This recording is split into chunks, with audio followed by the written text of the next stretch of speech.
I was like, I don't know how to tattoo, man. So he said it's just like drawing. Tong these people lah. Eventually you Right. get found out, right? So I'm like, yeah, fuck. How am I gonna find this? So what happened was then these Ibans will get tattooed. Oh, this is how the path of how they actually their mind works to create this design. And you can learn something from that. I learned from my time as a illustrator.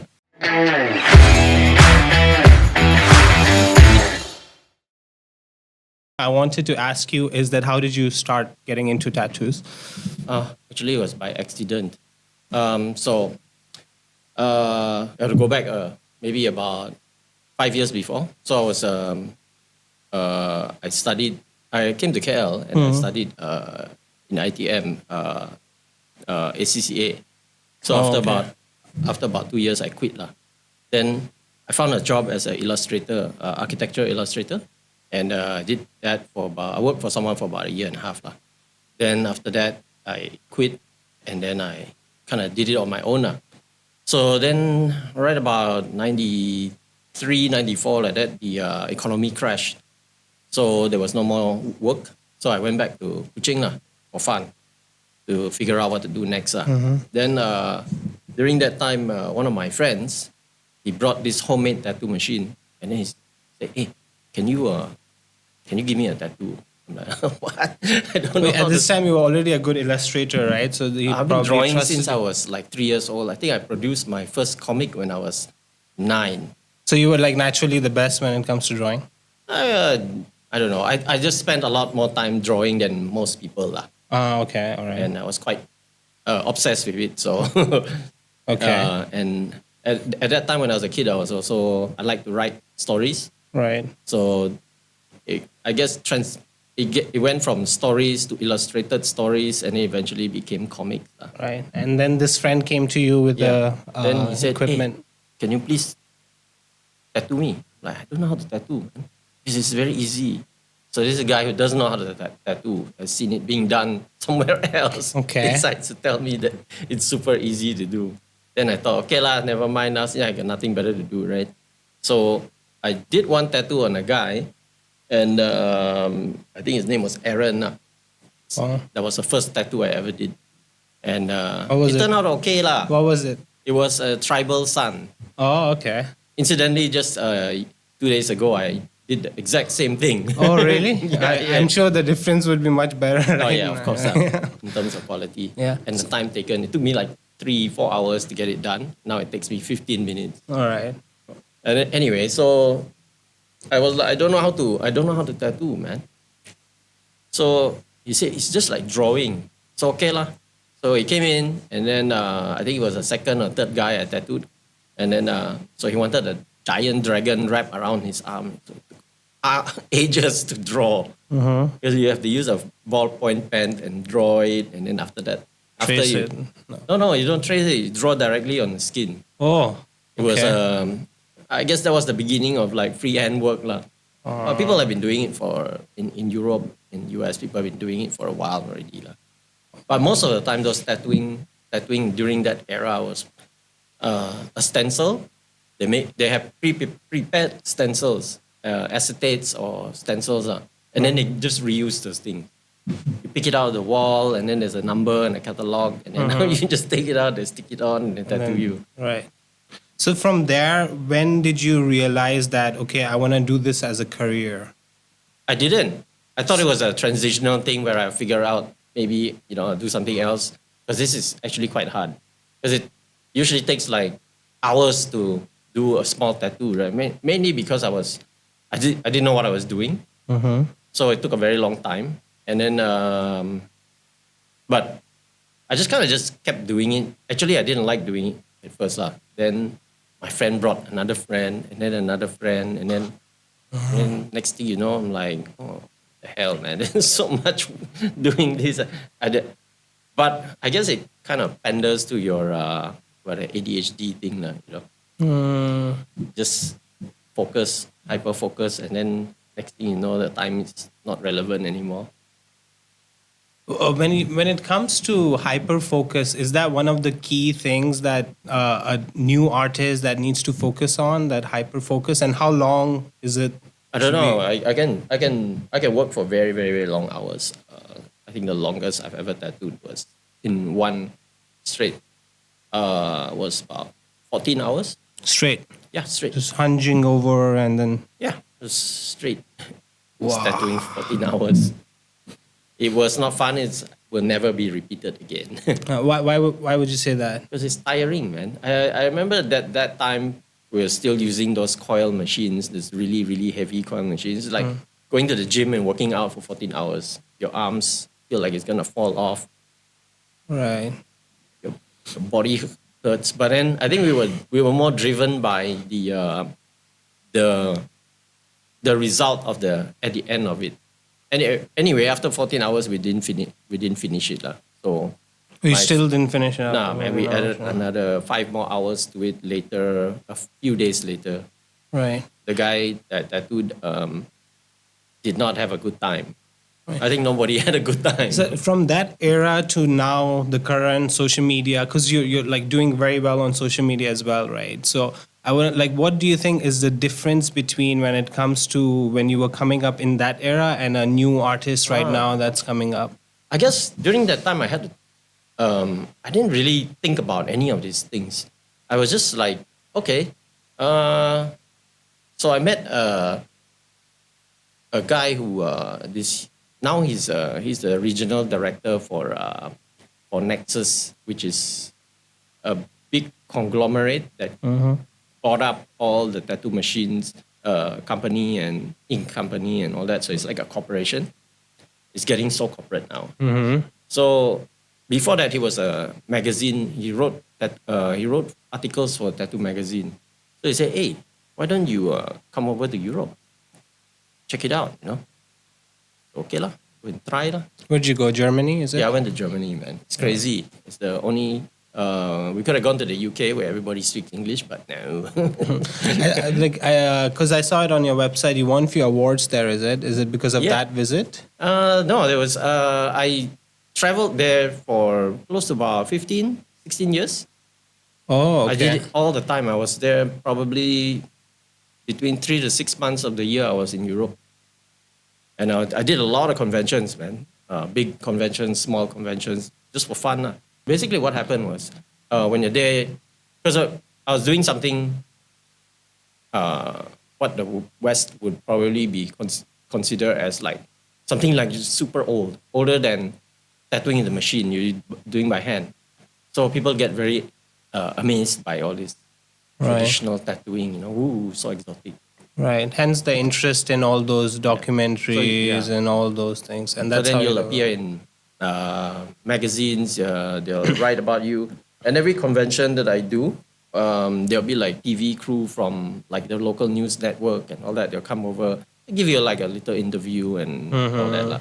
So that was how things went along. I guess before Facebook or any of that stuff, people were picking up magazines to find tattooers and all that, and websites. Did you ever try to brand yourself? Not really lah. I don't really do that kind of businessy things because I don't know. One, I have not much interest in it. Because you have branded yourself really nicely, right? Like there are certain words, like if you type on tattoos and your name will pop up every time, right? Like tribal and those kind of things. Borneo ink and all these kind of things. Your name always pop up. So I always thought that it's like a intentional branding thing that you're doing on like at the back end. Actually, I don't really. I guess it was just the website, but I've had that website since a long time ago. I can't even remember. That's how long ago. But I think at that time, okay, if that was the case, that probably the most luckiest thing would be like, I was doing tattoo. I think I did tattoos for about 2 years before someone actually came in and also started doing tattoo. So right about that time in KL, I was the only dude that was doing tattoos, man. And then I think tattooing people in the right circle, network. So I started tattooing my friend who was working for a advertising agency. Then I tattooed his boss, his friends, and then eventually we kind of go along the entertainment group. Right. People who were in music, people who were in. So I guess it kind of took off that way. When you were tattooing at that time, were the tattoos like more hidden because it was more taboo? Yeah. And now it's like very like this face tattoo. Oh my god, right now, but like people are very. They advertise their art or the collection of tattoos they have Yeah. compared to earlier, right? Yeah. So it kind of started because one, people were like, I don't know what it. You're like, in a group of 10 people, you'll probably like be the only one who's interested in tattooing, getting tattooed. So it's not like now where, oh yeah, sure, man, let's just go down to the tattoo shop and get tattooed. It's so casual. But I think what happened was like, it started off like being small because I think we had like at one period of time in probably the 70s, probably the 60s or 70s, where tattoos were tied to criminal activities. Like gangsters only have tattoos and all that. But from my culture, these are tattoos that are worn by warriors. So we don't have that kind of negativity about it. So, but, Malaysians are very interesting people, right? So they're kind of like, oh, I'm so takut, but I want also. Yeah, it's like what would people say, right? Yeah. It's also jobs, right? People, employers won't hire. Now people don't care anymore. Lah. I have CEOs, I have GMs fully tattooed. And hidden or not? I mean, they hide it because they wear a suit and tie to go to work. Right. But then on, what do you call those days where, hey man, everybody go out for big makan and then you see your boss. My God, the guy has more tattoos than all the staff put together. Oh, okay, yeah, all right. So that's the way you came up, but it's interesting because you didn't follow it. It kind of found you, and then you just put in the work. Yeah, just write it, man. Whatever lah. I always had this thing, this saying that I always tell myself: what's the worst that could possibly happen? Right? Oh, go to America. What's the worst that could possibly happen? So then after the Europe thing, I got so burnt out on Europe and all the conventions. I did it so many years, right? I'm like, oh God, it's the same thing over and over again. You go to one venue, oh my God, it's my same friends. So I say, never mind, I'm done with this. So tired of doing this. So then my friend from the States came and said, hey bro, come over to California, man. You've already been to the East Coast, come over to the West Coast lah. I'm like, okay lah. Just go there. So I took a flight there, and it was actually quite nice. Why do people go to conventions? Like what happened? Like I'm sure it's like a branding thing, or is it like a client thing? What happens? What's the biggest advantage? At that time, conventions was just a way for you to be able to get to the artists, right.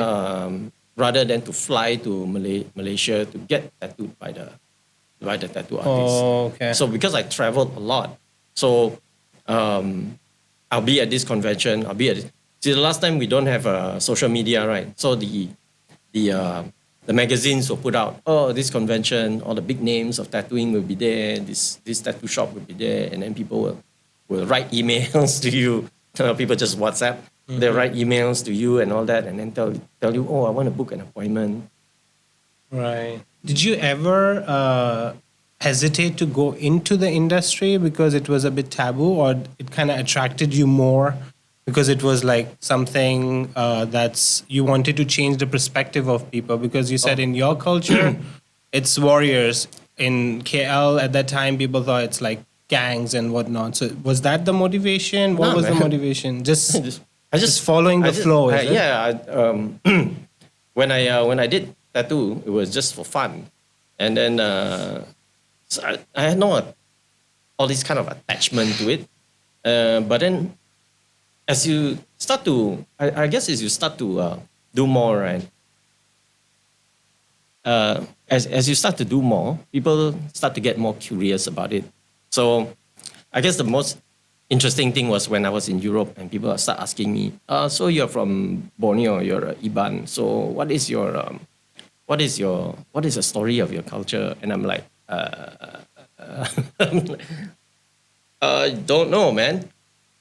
Right. I had zero knowledge of anything to do with my culture. But you did go back and then find out, yeah. right? So then, of course, I cannot kalentong these people lah. Eventually, you Right. get found out, right? So I'm like, fuck, how am I gonna find this?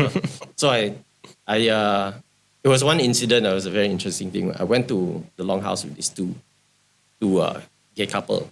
Just 1 second. What's a longhouse? Just to explain. Longhouse is where traditionally that's where the Ibans used to live. But if you go to a longhouse in the 21st century, most of them are like kind of shortened. They're like terrace houses lah, but with a shed.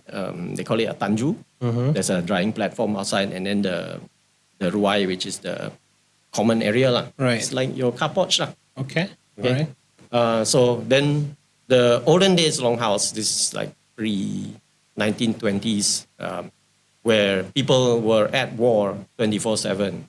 So their longhouses were like about 100 feet up in the air, and then there'll be like thousands of people living in these longhouses. So if you wanted to climb up this, they'll have elevator, they'll lower this wooden staircase, and then only you can climb up.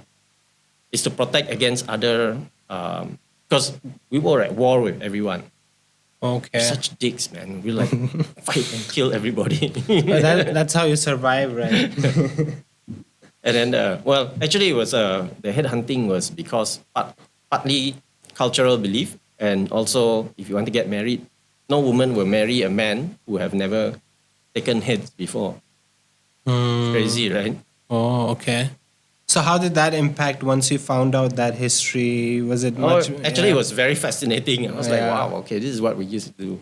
But I was more interested in the tattooing aspect, because if you actually look at all the tattoos are mostly worn by these old people, right?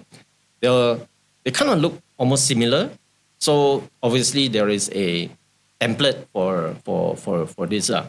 So then you want to know, like, okay, so how did you come up with all these ideas?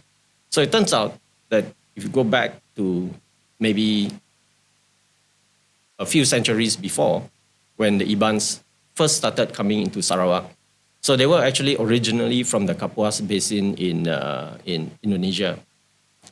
But if you actually think about it, the geography of it, we're separated by one mountain, and you just cross over. But this is like Lord of the Rings, and you just jalan so far, and then after that, it's like, oh, it's because they were hobbits. That's why it took so long. So anyway, when they crossed over to the other side, to Sarawak side, they were very good at jungle warfare and trekking and all that, but you will need a guide.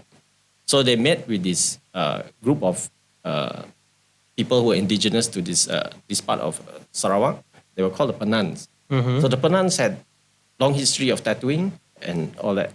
So what happened was, then these Ibans would get tattooed because they were friends and wanted to document their adventure lah. This is all about documentation of adventure.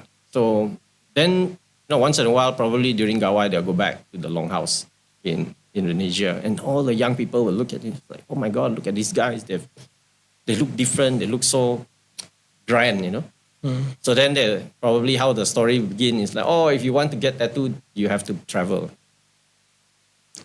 Oh, so all the young people will be so interested in doing all this head hunting, so adventurous, That was the most interesting for you. Well, there's a lot of history. So we look at tattooing. Tattooing is a very interesting part of it. This is the most visual part of it, right? You see it, right?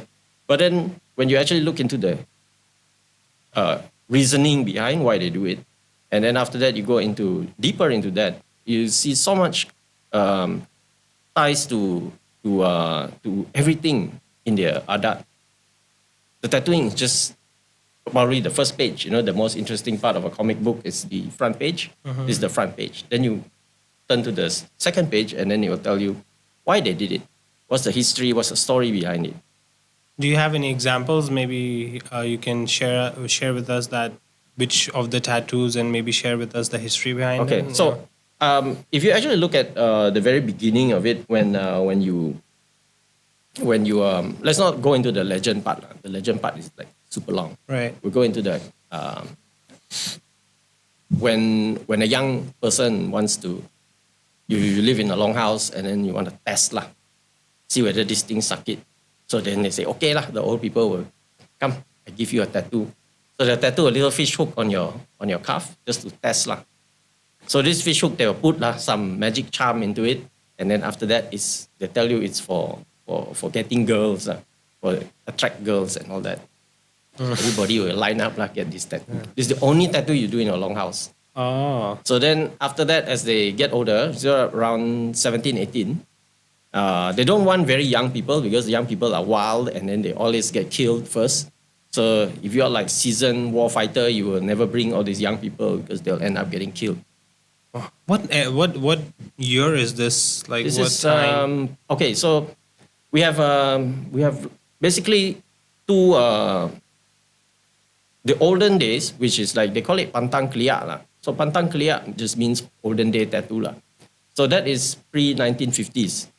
So this is like from the old days until that around that era. Oh. So they have these tattoos that were basically templates. Someone will carve these designs out, and then you take the suit from a lamp. They take the black part of the lamp, the suit. They collect it, and then they rub it, and then they stick it on. Then they do the tattoo over it by hand traditionally. Okay, that almost generic lah. Everybody has almost the same. Then somewhere around the 1950s, this is actually very interesting because I never got the name of the guy. So this guy started a new trend where the tattoos were done freehand. So he will just freehand the design. So then it became the designs became bigger and bigger and bigger. So what you see today are those people who carry those tattoos are people who are still alive, probably in the 70s, 80s now, with the bigger tattoos. Those are the post 1950s. Oh, okay. So most of the people who have, I think in the last 20 years, many of these people with the smaller tats, the transition period between the small tat to the big tats, there was a time when people had small and big. Okay. So the fish hook is for That's the first one. first one to check To test the threshold basically. Pain. It's just for fun. I think they just do it And for they fun. were told that they will get girls, is it? No. So you see, this is the part where if you look into our tradition, right? So there is it's always tied to basically war lah. So the tattoos were the fish hook is just to introduce you to how painful tattooing is lah. Okay. Then the second part is when you berjalai lah. So you're required to travel. So then you have like headhunting expeditions. So this is pre 1950s. So all this headhunting before 1920 actually, because they banned headhunting in 1920. But then they allowed it a little bit during the Second World War and the communist insurgency here. Oh, okay. But and sometimes even more recent than now. Let's come now to the present. What do you think about the culture now? It's just basically taking a life of its own. You kind of like just catalyst lah. You just start and you don't know what it will end up. But over the last 20, 30 years, I've been tattooing a bit overseas, and then you see how things evolve. So I think the first time when I did a guest spot in Australia, which was in 1999, this is very interesting how things modernized, right? So I worked in this shop that was owned by a bikie, right? Very interesting. The back of his shop, he has a giant swastika, a Nazi swastika. I know swastika. I was like, what the hell? Bro, are It's you like amazing.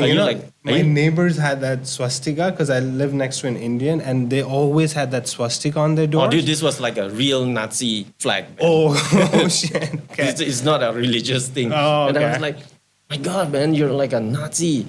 And he goes, I know, man. I'm white power.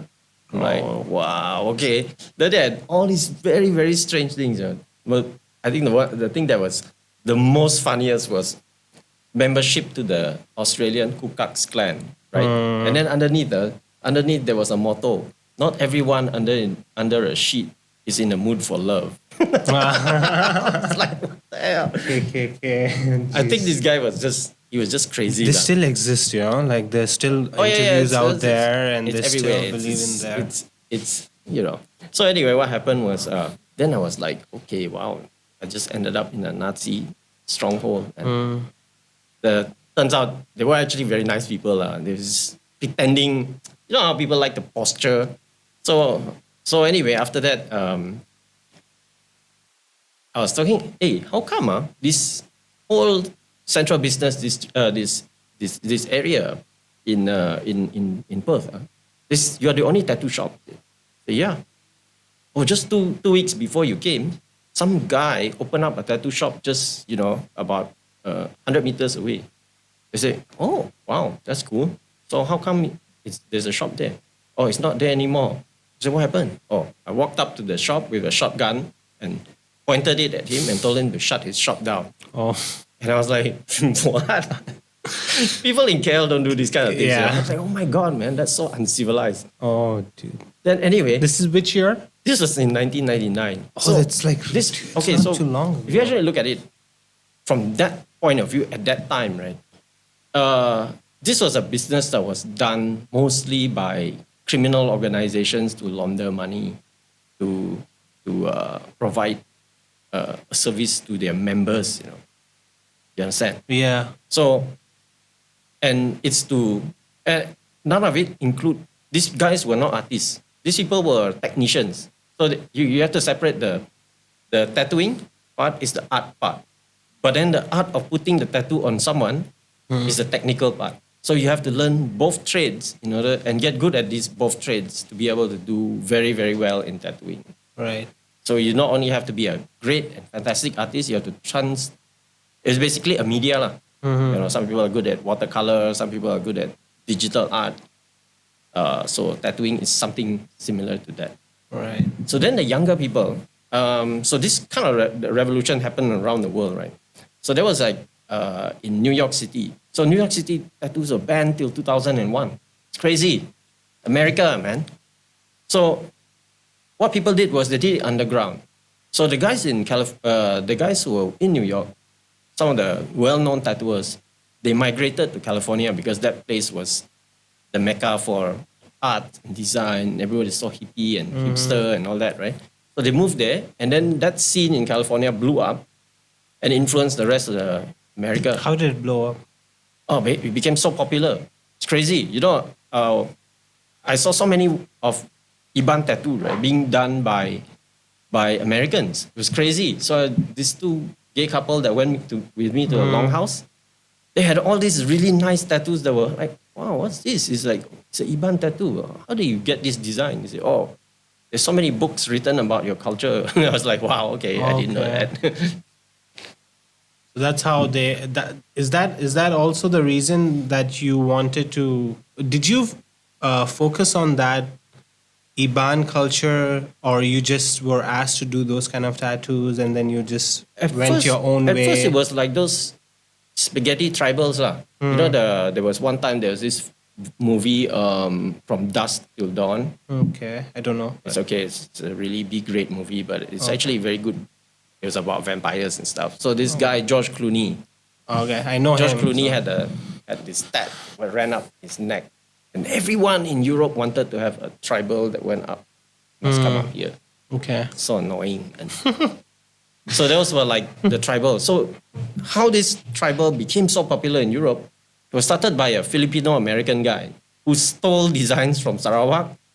Oh. And then what they did was, this was in the 70s, right? So if you look at like bands like Motley Crue and all that, and they always have that black tribal thing, bands, those designs actually started from Sarawak designs being copied by these people, but they didn't want to appropriate your culture, right? So what they'll do is they change the thing, and they just use the nuances of this tattoo, and because they fit so well with the body, right, it became so popular in the West Coast. Right. Is that okay? Is that okay to do? What do you You think? can't really do anything about it anyway. It's not like there's But do you feel that that's wrong, or it's fine? It's just inspiration. Okay, so I met the guy, right? Oh, okay. It was very interesting. So I told him like, the first tattoo I ever did, I stole it from a magazine. It was a Mosimo ad, and there was a surfer guy, right? And he had this tribal sun on him.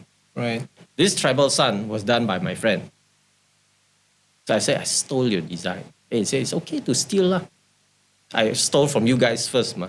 What the hell?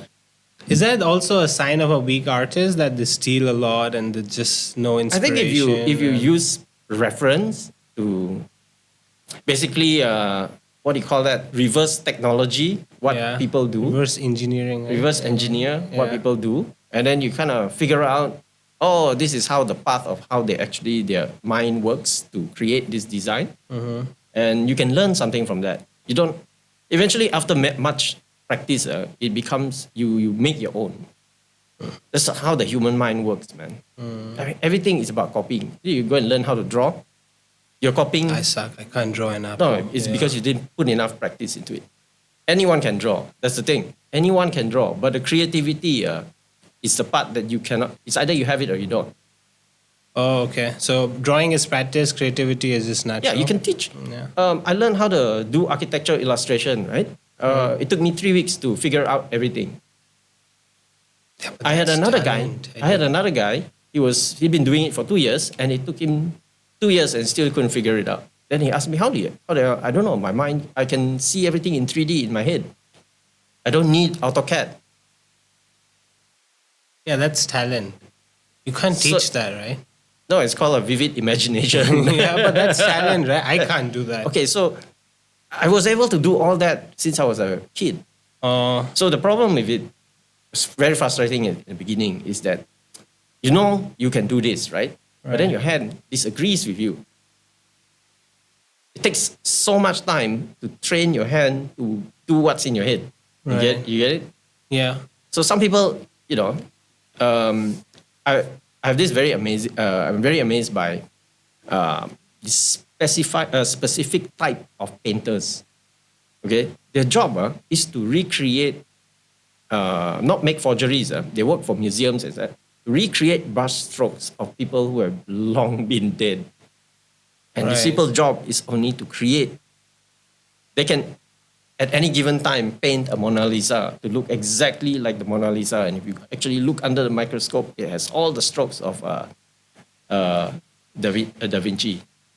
Will they create the same painting, or will they create a modern, inspired new paintings that it's how would this like person? Like a copy. Because I would be like, okay, like how would Picasso draw this and or paint this, and then someone would try to take that inspiration. They will use all the strokes of this thing, and then they will copy. Some people are just so good at it. Portrait artists are amazing. That is a skill of its own. I mean, it's also copying. I saw one of my met this Swiss guy. He's a painter, right? And so he had a little class lah. Say, hey, since you guys are doing tattoos, you guys should have no problems doing oil painting. And I'm like, oh, I've never done this before, man. So I try lah. So there was a small little class after a convention. This was in Salzburg in Austria some years back. So then the guy shows me his paintings, you know. I'm like, what the hell? So I asked him like, is that oil painting? He said, yeah, but it's so photorealistic. He commissions for like super bougie people who have like too much money, and I want my whole family portrait. And he paints them and makes it so realistic that it actually looks like a photograph. Right. But then he said, oh, you know, these things I've been doing for years. Now I kind of want to abstract my portrait work. So his class was about abstracting. But what you had learned from it was how to capture, which is the hard part. How to capture, let's say, a portrait, right? If you just chinchat draw, right? But if you capture all the important parts of the person, when you look at it, it looks like a bunch of squiggly lines, right? But wow, it actually looks like that person. It has so much likeness to it. So when you talk about the skills, what are the skills exactly like when it comes to being a tattoo artist? Like, let's say you're a good illustrator, and now you want to like basically go on skin, right? Is there a practice? Like, can you practice on fruits? I saw online people practice on fruits. Yeah. Right. So how do people practice? Because you can't practice Okay. on a client, right? Like, Pada dahulu kala lah. Okay. So first thing I practiced on was pig skin. pig skin. Okay. Yeah. So pig skin is the closest thing to human skin, and it smells so bad. Oh, okay. And so you go to the market lah. Then this after a while they figure it out.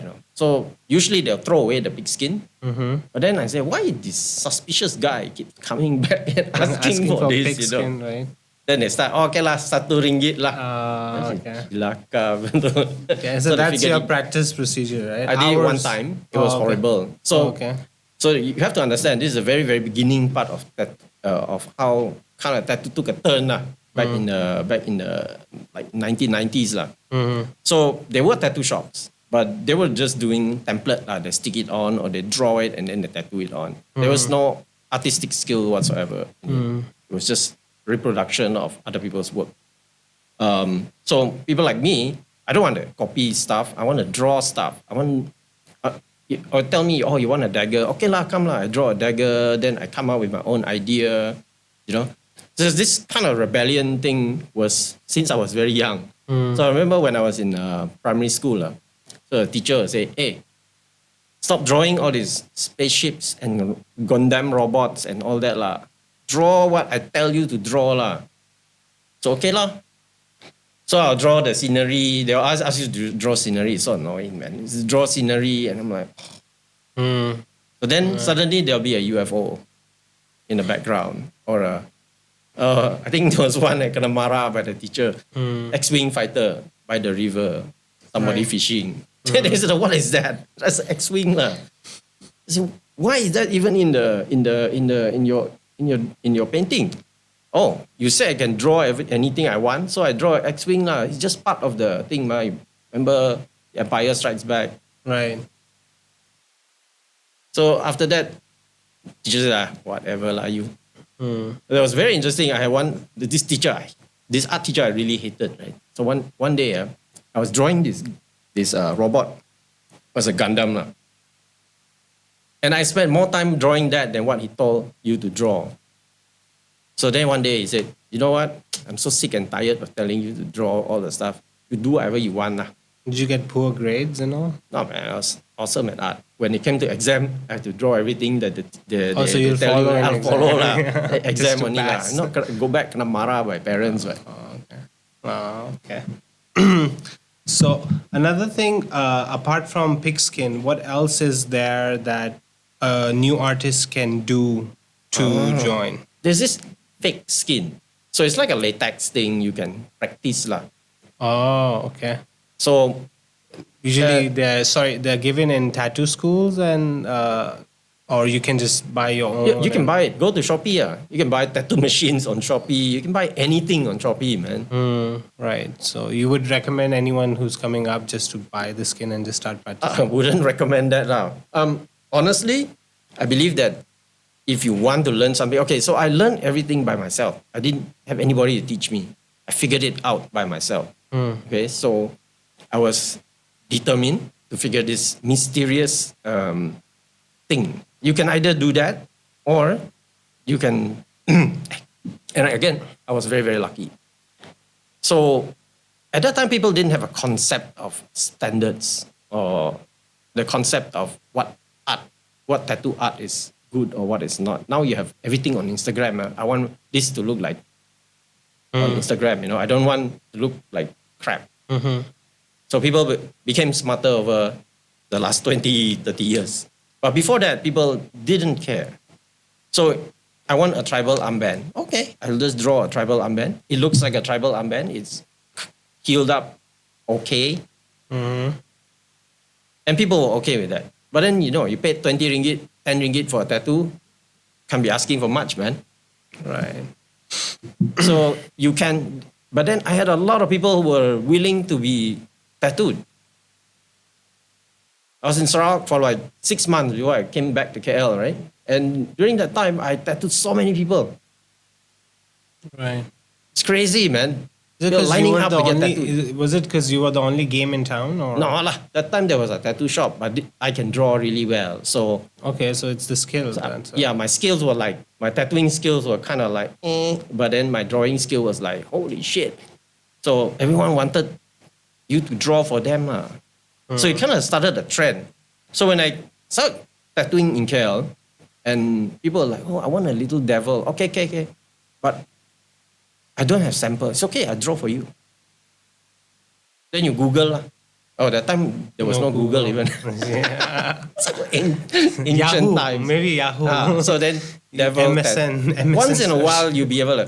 Last time, if you wanted to Google for anything, it's so little. Right. So little. But then today it's like all over. Go to Pinterest. What do you want? Oh yeah, Go Pinterest to is a lot. ChatGPT. Your iPad can launch ICBMs if it wants to. So it's easier now. Oh yeah, definitely. You don't even need. There's so much things that you can do that's already been prepared. Oh, I don't know how to do this circle on the iPad on a Procreate. Tak apalah. I go to YouTube and this guy would. It's There's actually something like this, interesting you told me about circle, right? That certain part of the body it won't look proper, and it's No, it won't. So you gotta. So basically, what you do is you take a stencil of a circle, you stick it on. Make sure that the person sits. So there's some basic anatomy thing here, and also a bit of aesthetics and design. So you look at a person. This is how you will look like when I put this. So I'll stick this thing on, I'll mark it, and I'll stick it on. Okay.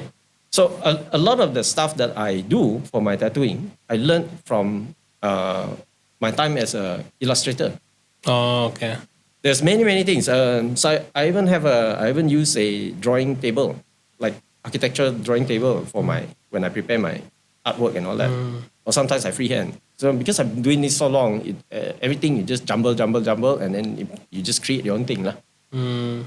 But is it true? Because I was reading online that it said that maybe I'm wrong, but tattoo artists makes a lot of mistakes during the process of the art, but they know how to cover them up as they go through. When you do freehand, Sometimes and you all do. those. So basically, what happens is you go into the tattooing with no interest in fucking up.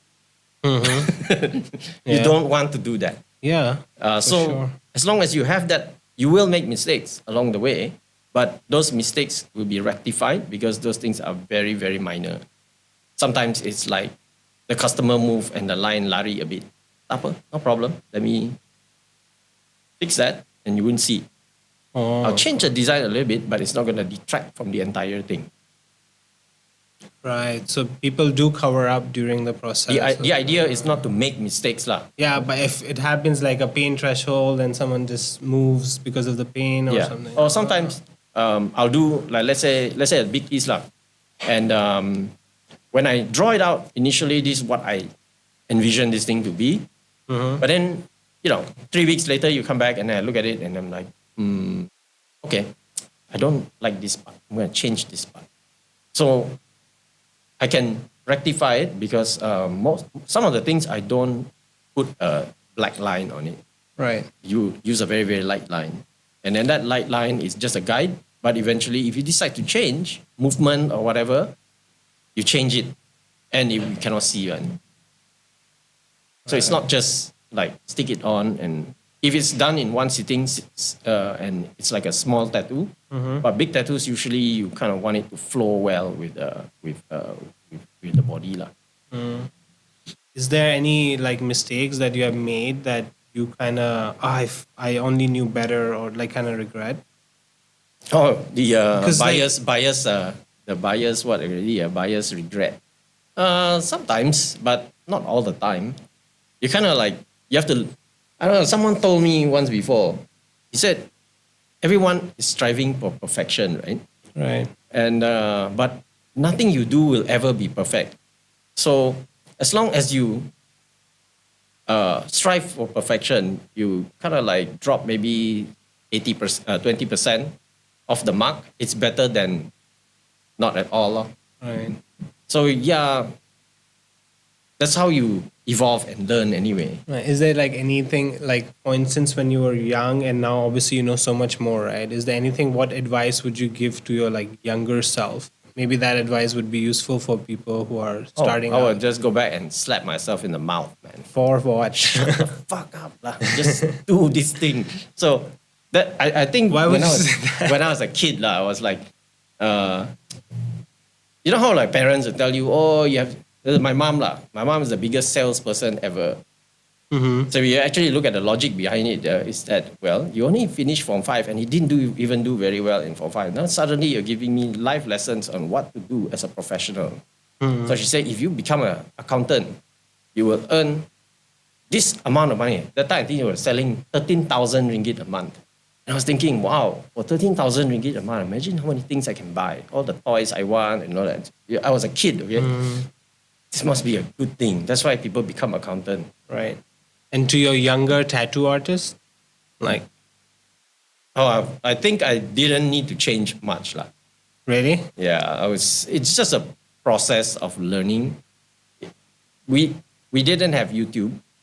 We didn't have, like, you know, if you Google how to be a tattoo artist, like 1,000 search will tell you how to actually get by doing it. And you just go to Instagram, they'll tell you how to do it.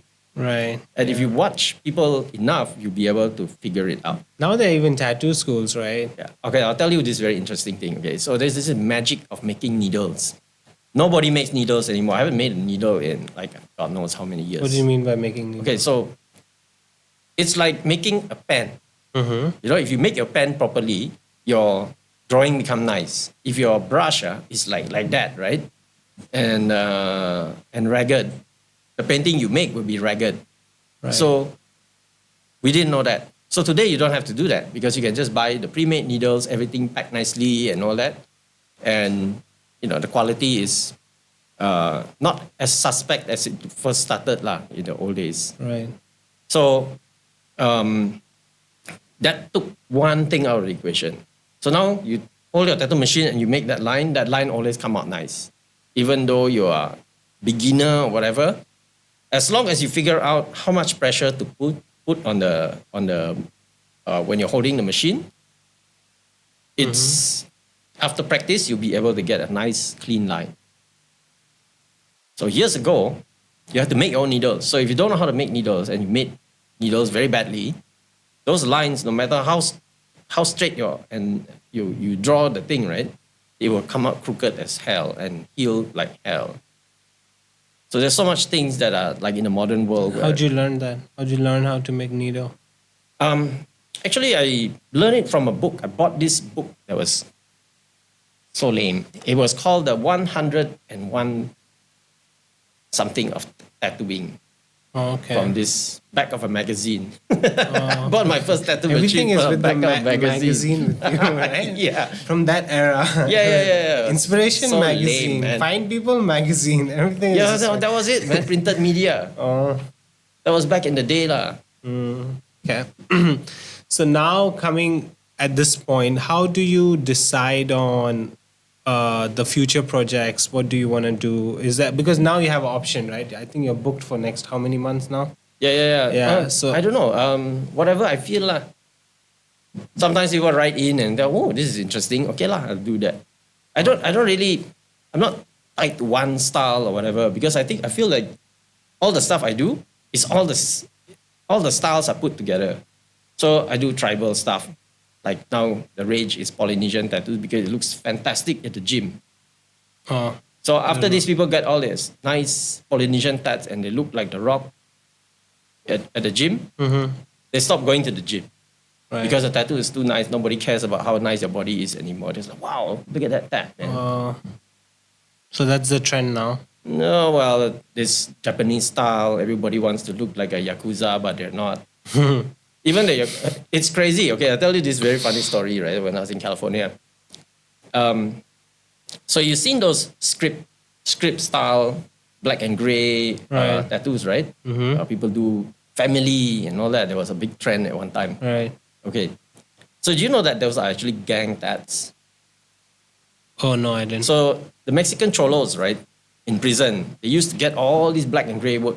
I met this one guy. He was a shot caller for the Mexican mafia. And I was in my friend's machine shop and he was there. And I look at his stats, right? Oh my God, man, those are really nice stats. Where did you do it? Oh, I did it in prison. I was like, wow, okay. So I met one guy. He was a Hispanic dude, and um, he was a member of the Mongols. So the Mongols is like the biggest motorcycle gang in California, lah. Oh, okay. They're like, you watch Mayan's MC. No. They were kind of like same thing, lah. Okay. So this guy was in prison for 4 years, and in that 4 years he was there, he learned how to tattoo and became very, very, very good at it. If you go to his page, Chante Rios, you look at his black and gray work, it's amazing. Tattoo culture in prison is a lot, yeah? Like a lot. Yeah. Yeah. Well, okay, so a couple of years ago, I had this Russian dude, right? He comes in. He's actually not Russian. I don't know. It's Belarus in Russia. I don't know. Let's search. Anyone? It's okay, fine. No, He speaks Russian. Okay. So this guy does hand poke. Mm-hmm. Hand poke style. So this hand poke style is like Russian prison style tats. Right. And there are all these people that come in who has never looked in the walls of a prison ever. And this guy has never been to prison. Mm-hmm. And they are getting all these Russian gang tats on their body. And I'm like, what? Belarus is like a border of Russia, it says. Yeah. Yeah, it was actually very, country. very interesting how it's become something that was look at disgust, right? Oh, you came out from prison. Now everybody wants to look like they come out from prison. It's crazy, man. Right. Since you know the history of tattooing now, then you know how it changed, converted, it has modernized. Can you predict what's gonna happen? This trend is gonna blow up now, or this trend is gonna blow up now. You can see it coming, or it's just unknown. You'll just start with one trickle first, lah. I remember the origins of that sexy girl tattoo. We call it in Germany. It's called sexy girl tattoo, or Ashkavai, which is ass antlers. Okay. So it started off like small ones, and then it became pronouncedly bigger, and over time even bigger. And the next thing you know, you're tattooing. Every woman comes in, I want a waist tribal. Right.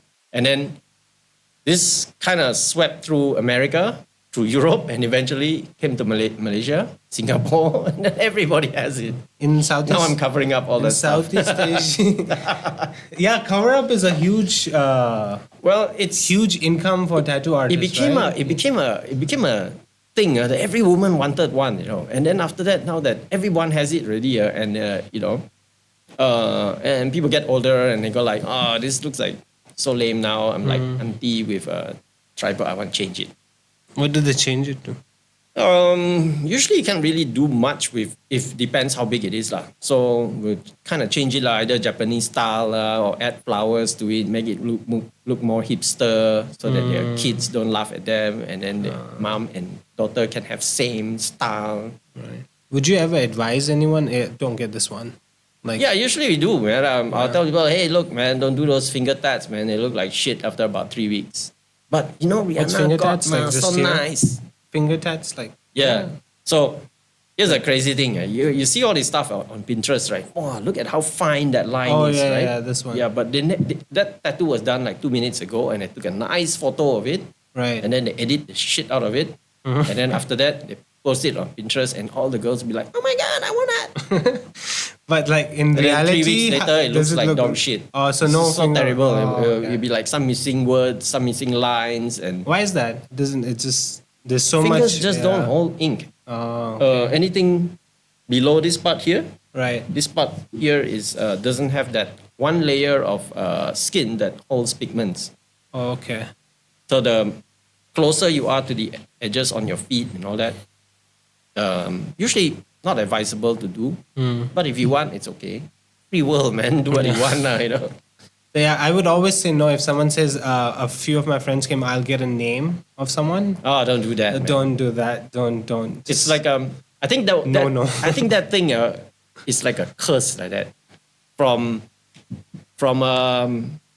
even when the time I started tattooing and you were traveling, and people would do their girlfriend's name, their whatever, right? Yeah.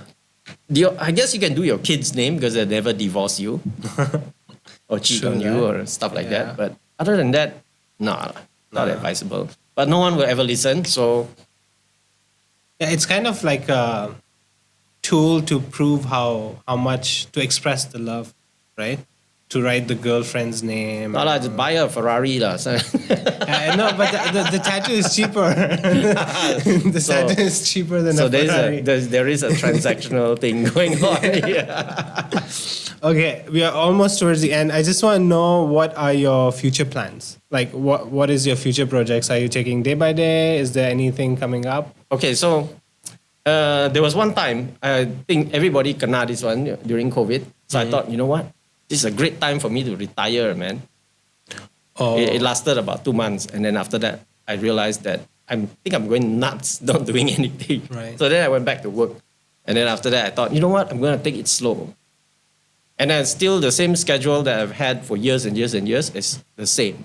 So you know what? I'm going to give up. I'm not even going to fight this. I'm just going to go until the point where my hands cannot tattoo properly anymore and my eyes have gone to shit. Then maybe I'll stop. That's also one of the things, right? Like your eyesight, your back, all these things in long term will affect a lot, right? Your My physical back, no problem. and Because I used to work out a lot last time, so it's not so bad. I don't get that.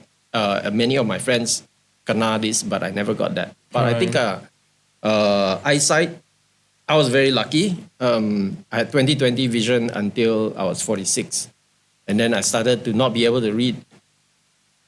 Okay, so I have this weird thing where you know medicine? You buy medicine, comes in a box, right? So inside the box, got one thing called literature. It's called literature. yeah.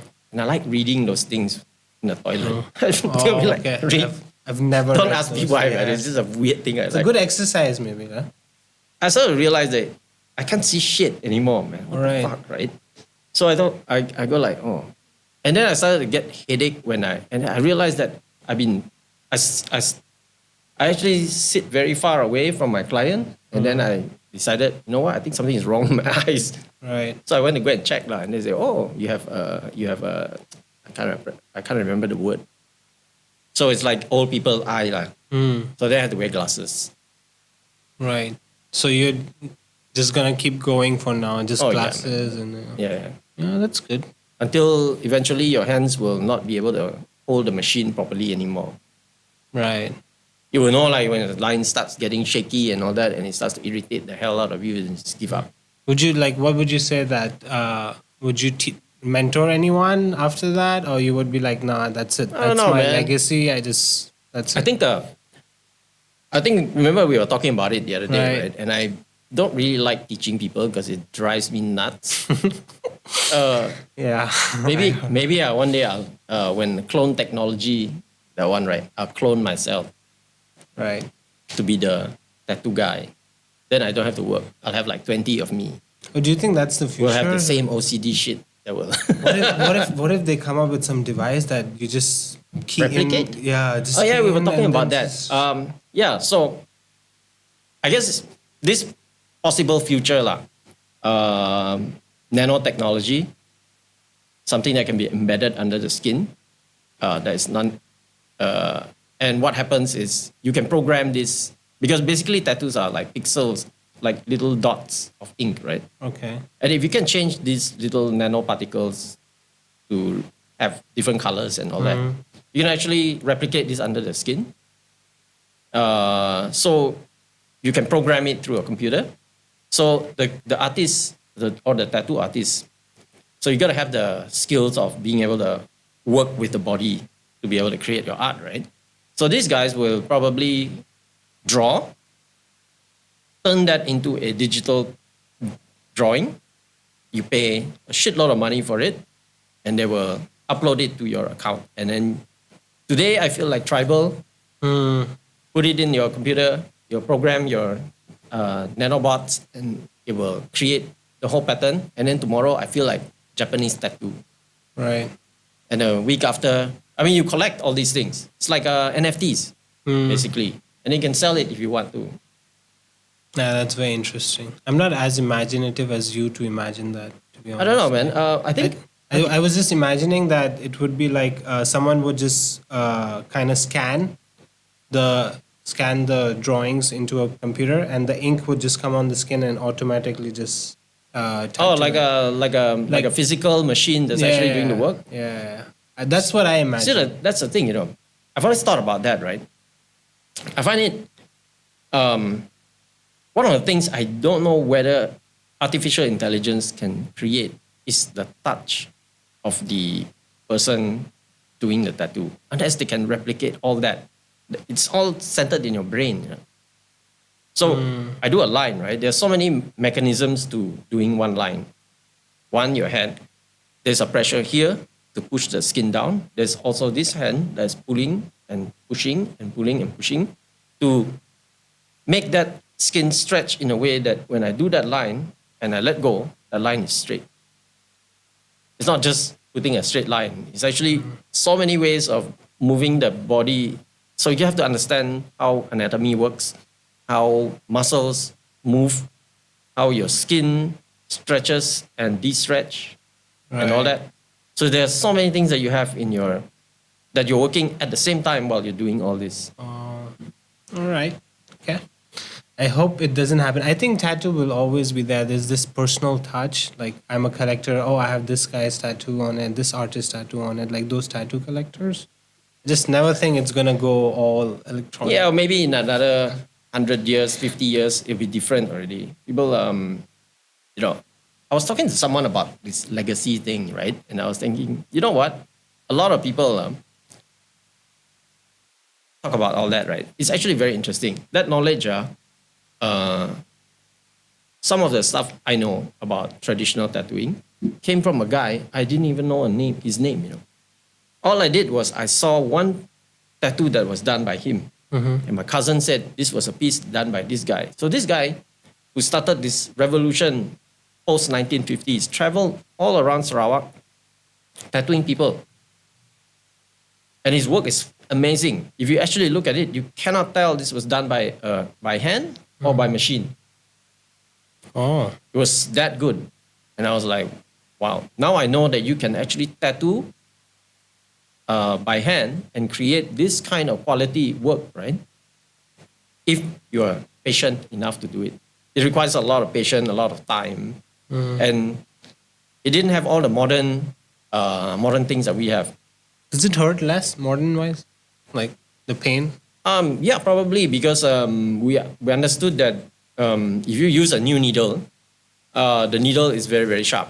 Okay, so take an injection. Right. Okay, when you get injected, right, the pain is it's almost minimal. Sometimes you don't even feel the needle when it goes in. If someone who knows what they're doing inject you, you don't even feel it. You will feel a bit of sharp pain because when they inject the fluid into your under your skin, they will feel that pain. And then after that, take it out, and then it's done. Right. So the needles are the integral part of it, lah. So brand new needles, sharp needles, they buy the stock from a reputable company. Then the needles are always sharp.